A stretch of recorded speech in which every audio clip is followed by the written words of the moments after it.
الله وبركاته. بسم الله الرحمن الرحيم وبه نستعين ونصلي على رسوله الكريم وبعد. أعوذ بالله من الشيطان الرجيم. بسم الله الرحمن الرحيم. وأما بنعمة ربك فحدث. तौहीद की अमानत सीनों में है हमारे, आशा नहीं मिटाना नामो निशा हमारा। সম্মানিত ওলামায়ে কেরাম, বিশেষ করে আমাদের মাঝে উপস্থিত আছেন অত্যন্ত পণ্ডিত, যোগ্যদায়ী, বিভিন্ন প্রতিষ্ঠানের ডাইরেক্টর ফদিলাতুল শেখ আব্দুল জলিল আল মাদানী হাফিজাহুল্লাহ, আমাদের এখানে উপস্থিত আছেন ফদিলাতুল শেখ মাসউদ জাফর হাফিজাহুল্লাহ, অত্র প্রতিষ্ঠানের ডাইরেক্টর শেখ মোহাম্মদ ওয়াসিম সানাবিলি মাদানী হাফিজাহুল্লাহ, সম্মানিত ওলামায়ে কেরাম, বিভিন্ন অতিথি মেহমানগণ, এই কুল্লিয়া যায়নাব বিল বানাতের শিক্ষক শিক্ষিকা মণ্ডলীরা, আর আমার সামনে বসে থাকা আমার বেটিরা, আল্লাহ তাআলা অসংখ্য নিয়ামত, দান, ইহসান আমাদের উপরে রয়েছে। তার মধ্যে সব থেকে বড় নিয়ামত, ইহসান, বিশেষ করে যারা মাদ্রাসার সঙ্গে যুক্ত আছে, ইসলামী প্রতিষ্ঠানের সঙ্গে যুক্ত আছে, তাদের উপরে আল্লাহ তাআলা করেছেন। এই পৃথিবীটা যেটা আমরা দেখছি চোখ দিয়ে, এই পৃথিবীটাতে অসংখ্য মানুষ বসবাস করে, বিভিন্ন ধর্মের মানুষ বসবাস করে, মুসলিমদের মধ্যে আবার বিভিন্ন ফিরকার মানুষ বসবাস করে। কিন্তু মহান আল্লাহ তাআলা যে ব্যক্তিদের সবথেকে বেশি মর্যাদা দিয়েছেন, সেটা হচ্ছে যারা শরীয়তের সঙ্গে যুক্ত আছে, ইসলামী শিক্ষার সঙ্গে যারা যুক্ত আছে, তাদের মর্যাদা বেশি। রাসূলুল্লাহ সাল্লাল্লাহু আলাইহি সাল্লাম বলেন, খায়রুকুম মান তাআল্লামাল কুরআনা ওয়া আল্লামা। সম্মানিত শিক্ষক মণ্ডলী, সাধারণ আমি একজন একটা প্রতিষ্ঠানের, ছোট্ট একটি প্রতিষ্ঠান জামিয়াতুল ইমাম আল আলবানী, আমি খাদেম। তাই আমার কিছুটা শিক্ষক শিক্ষিকাদের ব্যাপারে তাজরুবা রয়েছে, এবং আমি শুধু খাদেম না, আমি একজন টিচার, আমি একজন মুদাররিস। আমি জামিয়াতুল বুখারী থেকে ফারাগাত থেকে নিয়ে 2003 থেকে নিয়ে মধ্যখানে 4 বছর মদিনা ইউনিভার্সিটিতে লেখাপড়া করেছি। এই 4 বছর ছাড়া আমি 2003 থেকে নিয়ে এখন পর্যন্ত আমি একজন টিচার।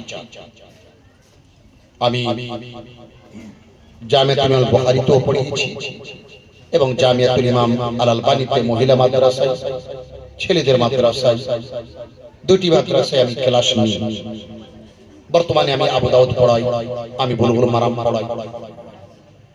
তো আমি টিচারদের বলতে চাইবো যে সাধারণ আমরা মাদ্রাসার যারা শিক্ষক থাকি বা শিক্ষিকা থাকি, আমরা মনে করি যে এই পৃথিবীর সবথেকে কমজোর, দুর্বল মানুষ হচ্ছে আমরা। সোশ্যাল মিডিয়াতে যদি আমরা লক্ষ্য করি তো দেখতে পাওয়া যায় বিভিন্ন জন লেখলেন, আর তাতে আমাদের টিচাররা, উলামায়ে কেরাম, তিনারা সাপোর্ট করেন এবং ওনারাই বেশি লেখেন। তনখা কম হ্যাঁ, বেতন কম, বেতন টাইমে পাই না। আবার কিছু টিচার আমরা বলি ফুলুস নাই তো ফুলুস কোথায় থেকে আসবে, এই ধরনের শব্দ আমরা ব্যবহার করি। আমি অনুরোধ করছি, আমি শিক্ষকদেরকে সম্মান জানিয়ে, শিক্ষিকাদেরকে সম্মান জানিয়ে জেনে রাখবেন, এই পৃথিবীটা, এই দুনিয়াটা আমাদের আসল ঠিকানা না। আমরা এই পৃথিবীতে যা কাজ করে থাকি আখিরাতের জন্য করে থাকি, আমরা সকলেই জানি। আর দুনিয়া মাজরাতুল আখিরা, এগুলো তো আমরা দাঁড়ালে, মাইকে দাঁড়ালে, খুতবাতে দাঁড়ালে আমরা সাধারণ কিন্তু বলি, কিন্তু আমরা যখন শিক্ষকতা করতে গিয়ে আমাদের মধ্যে একটা দুর্বলতা চলে আসে। আমি দেখুন, যে কোনো প্রতিষ্ঠান, যে কোনো মাদ্রাসা আপনাকে যত টাকা বেতন দিচ্ছে, 5,000, 10,000, 15,000, যেটার সঙ্গে আপনি চুক্তা করেছেন, ডাইরেক্টরের সঙ্গে, মাদ্রাসার কমিটির সঙ্গে আপনি চুক্তা করেছেন বলে আপনি শিক্ষক শিক্ষিকা। আমি অনুরোধ করব, আপনি সেই বেতনকে যথেষ্ট মনে করে 100% ইখলাস এবং লিল্লাহিয়তকে সামনে রেখে সঙ্গে করে আপনি তার উপরে মেহনত করবেন, আল্লাহ তাআলা উত্তম বদলা দিবেন। আমি বলছি যে টিচারদের বেতন, আলেমদের বেতন, শিক্ষকদের বেতন, শিক্ষিকাদের বেতন কম হতে হবে, এটা কখনো না। বরঞ্চ আমি বলি যে বাজারে গেলে ইলিশ মাছের দিকে আমার শিক্ষকরা যেন তাকাতে পারে, কিনতে পারে, মাগুর মাছটা যেন কিনতে পারে, তারাও মাঝে মাঝে, এটা আমি বলি। এবং পার্থপক্ষে যতদূর হয় চেষ্টা করি। আমি বলছি না যে কোন প্রতিষ্ঠানের ডাইরেক্টর, কোন প্রতিষ্ঠানের কমিটি বেতন কম দেবে, এর আমি বিরোধী। আমি অনুরোধ করব কমিটিকে পার্থপক্ষে চেষ্টা করুন বেতন ভালো দেওয়ার। কিন্তু আমি শিক্ষকদেরকে অনুরোধ করব যে যেটাতে চুক্তি হয়ে গেছে সেটাকে আপনি যথেষ্ট মনে করে তার উপরে আমল করতে হবে। আল্লাহ যেন তৌফিক দান করেন। তো আমি বুঝাচ্ছিলাম যে পৃথিবীর সবথেকে ভালো কাজে যুক্ত খায়রুকুম মান তাআল্লামাল কোরআন ওয়া আল্লামা, শিক্ষক শিক্ষিকা মণ্ডলী। এবং বেটিরা, তোমাদের বলবো যে সাধারণ তোমরা শেখ ওসিম মাদানী, সানাবেলি মাদানী হাফিজাহুল্লাহ, এই মহিলা মাদ্রাসা, মেয়েদের মাদ্রাসা, এই টাটি ফড়কা, এটা দেখে তোমরা নিজকে কোনোদিন ছোট মনে করবে না। জানো, যখন এখনই যদি এই গ্রামে মন্ত্রী আসে, প্রাইম মিনিস্টার ঢুকে, বা সিএম, যাকে আমরা চিফ মিনিস্টার বলি, মুখ্যমন্ত্রী, বড় বড় মানুষরা যখন কোথাও যান, তখন ওনাদের জন্য আগে থেকে কার্পেট বিছিয়ে দেওয়া হয়। তারা গাড়ি থেকে নামবে, তাদের পা খানা যেন কোথায় পড়ে, মাটিতে না পড়ে, কার্পেটে পড়ে। যেখান থেকে হেঁটে যাবেন মুখ্যমন্ত্রী, প্রধানমন্ত্রী বা দামি মানুষ, তার জন্য কি করে দেওয়া হয়, কার্পেট বিছিয়ে দেওয়া হয়। এই তোমরা আছো বেটিরা, তোমরা মাদ্রাসার ছাত্ররা, ছাত্রীরা আছে, যাদের জন্য ফেরেশতাগণ কি বিছিয়ে দেন বেটা, কি বিছিয়ে দেন, নিজের ডানা বিছিয়ে দেন। তোমাদের বেইজ্জতি করার জন্য না, কি করার জন্য, তোমাদের সম্মান জানাবার জন্য, তোমাদের দাম দেওয়ার জন্য, তোমাদের মর্যাদা দেওয়ার জন্য। ওই জন্য বেটিরা এই টাটি ফড়কা মাদ্রাসা দেখে নিজেকে ছোট মনে করবে না। আমাদের সকলের উদ্দেশ্য থাকবে দ্বীন ইসলাম শিখে আল্লাহকে রাজি করা, এটা হচ্ছে আমাদের উদ্দেশ্য। যখন যে কোনো জিনিস নতুন নতুন তৈরি হয় তখন টাটি ফড়কা থাকে। আমি যখন 2009 আমি মহিলা মাদ্রাসা তৈরি করেছিলাম, আমার প্রায় 2 বছর আমার মাদ্রাসার বেড়া টাটির বেড়া ছিল। 2 বছর রাত্রে ঘুম হতো না, একটু ঝড় আসলে দিয়ে বসে বসতাম, চিন্তা করতাম বেড়া মানে পড়ে গেল নাকি, কোন চোর কেটে দিল নাকি, কোন বদমাশ ছেলে শয়তানি করছে নাকি, আর এই ধরনের পরেশানি থাকতাম। আজকে তোমরাও হতে পারে এটা মনে হচ্ছে।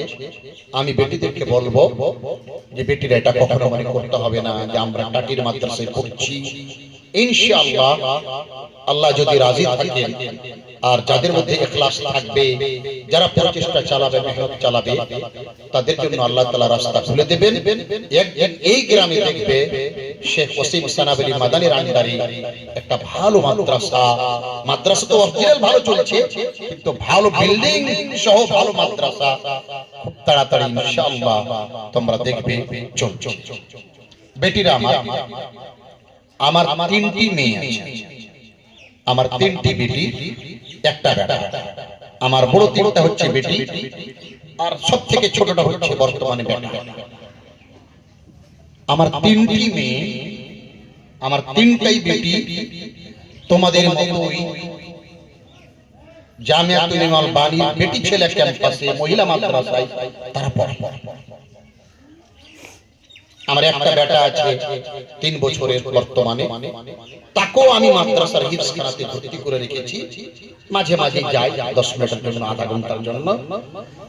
আমার সম্পূর্ণ চেষ্টা আছে যে আমি আমার বেটিদের সম্পূর্ণ আলেম আমি চাইলে আমার মেয়েদেরকে আমি ডক্টর করতে পারতাম, জিনাল লাইনে পড়াতে পারতাম, মডেল লাইনে পড়াতে পারতাম, কিন্তু আমার 0% এটা ইচ্ছা নেই।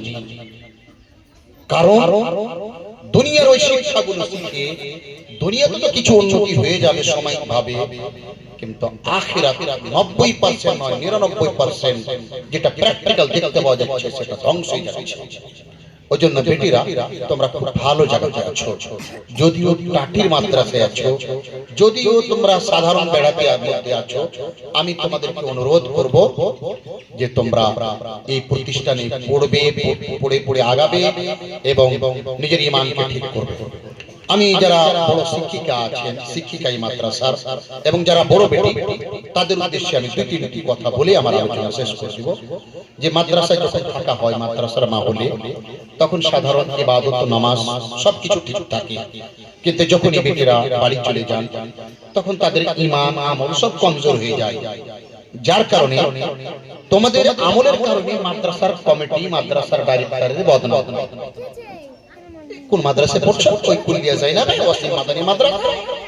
আরে মেয়েটা ওখানে পড়ছে, বাড়ি এসে নামাজ পড়ে না, এর মানে সেখানকার ব্যবস্থাপনা ভালো নাই। এটাও আমি বেটিদের বলবো, বেটিরা এটা কখনো হতে হবে না। মানুষকে দেখাবার জন্য ইবাদত করতে হবে না, আল্লাহর রেজামন্দির জন্য ইবাদত করতে হবে, আল্লাহর বিধানকে মানতে গিয়ে ইবাদত করতে হবে। এবং যেভাবে এখানে 5 ওয়াক্তের নামাজ জামাতের টাইমে পড়ে থাকো, সেই মতো বাড়িতে গিয়েও তুই 5 ওয়াক্তের নামাজ টাইমের উপরে আদায় করবে। মাদ্রাসার জন্য তোমাকে ইশতেহার হতে হবে, বিজ্ঞাপন হতে হবে, মাদ্রাসার জন্য তোমাকে আইডিয়াল হতে হবে। তুমি যখন গ্রামে বাড়িতে গিয়ে ভালো হবে, তোমার বাবা যখন তোমার উপরে খুশি হবে, তখন তোমার বাবা মাদ্রাসাকে ভালোবাসবে। মাশাআল্লাহ, আমার বেটি শেখ ওসিম মাদানীর মাদ্রাসায় পড়ে, মাশাআল্লাহ আদব আখলাক শিখেছে। তখন উনি মাদ্রাসাকে ভালোবাসবেন, উনি দান করবেন। কিন্তু তুমি যদি বাড়িতে গিয়ে নামাজ ভালো করে না পড়ো, বেয়াদবি করো, বাপের কথা না শোনো, মায়ের কথা না শোনো, তবে কিন্তু মাদ্রাসার জন্য তোমার আব্বার, গ্রামবাসীর, তোমার কাকাদের মন ভালো থাকবে না মাদ্রাসার উপরে। ওইজন্য বেটিরা তোমরা করবে কি, বাড়িতে গিয়ে তোমরা তোমার মায়ের জন্য, বোনের জন্য, বহিন বেটির জন্য, ভানির জন্য, ভাবির জন্য, খালার জন্য তুমি আদর্শ হবে, তুমি আইডিয়াল হবে। তৃতীয় কথা হলো, যারা শিক্ষিকা আছেন, বড় বেটি রয়েছে, যাদের বিবাহ হয়ে গিয়েছে বা হবে, তাদের উদ্দেশ্যে ছোট্ট একটি কথা, সেটা হচ্ছে যে তোমাদেরকেও নিজের শ্বশুর বাড়িতে তোমাদেরকে আইডিয়াল হতে হবে। আমি একটা প্রতিষ্ঠানকে জানি, একটা মুতাখাররিজাকে জানি,